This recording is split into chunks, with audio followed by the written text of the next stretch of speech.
personally, no, on behalf of the Division of Sarangani, pangayo gid kami sa suporta for this project, the Project Tahanan Adapa Teacher. Ang 20,000 ninyo kada panimalay, makabulig na ina para makabuild sang isa ka temporary shelter para sa aton mga maestra.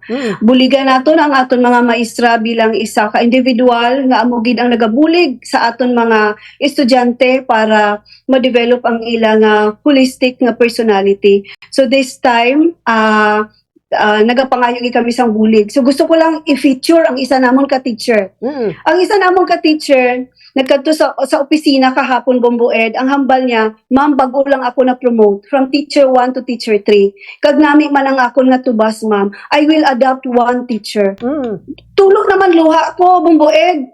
Kay syempre, supposedly taguon to sang isa ka teacher, but because he is grateful nga wala siya na wala na gubang iya balay. So ginhatag niya gid cold cash ang 20,000 niya to adopt one teacher. So di ba very heartwarming ang support.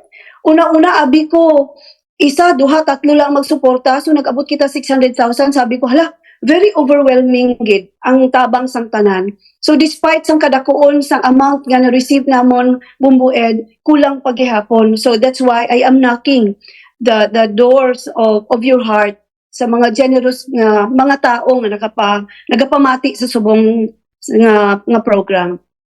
Okay. So, Mama, we're praying and hoping na mas marami pang tutulong dyan sa ating mga teachers sa GLAN. Alam natin na gaanong effect. How about sa mga schools, Ma'am? Marami ba mga makikita kahit dito sa Jensen, maraming mga sira. How about dyan sa Sarangani din po, Ma'am? May ara kami mga 100 plus nga mga schools nga na damaged na gid Bomboed. So, ongoing ang inspections ang aton mga engineers together with the municipal engineers. So, sila lang kita maka-declare kung safe o hindi. So, meantime, may mga blended learning kami nga gina-offer. Kung magsiling kita blended learning, pwede modular, pwede learning activity sheet. So, mag-implement ang Division of Sarangani sa dynamic learning program. Ang dynamic learning program ay aran isa sa learning activity sheets nga ihatag sa aton mga estudyante para ma-answeran nila. So kung para lang gid nga ma-continue naton ang mga learning.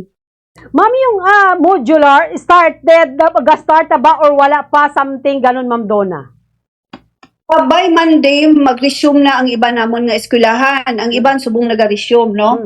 So, siguro sa mga affected areas, gid nga hindi masudlan like half of their classroom sa isa ka eskwelahan may major nga damage.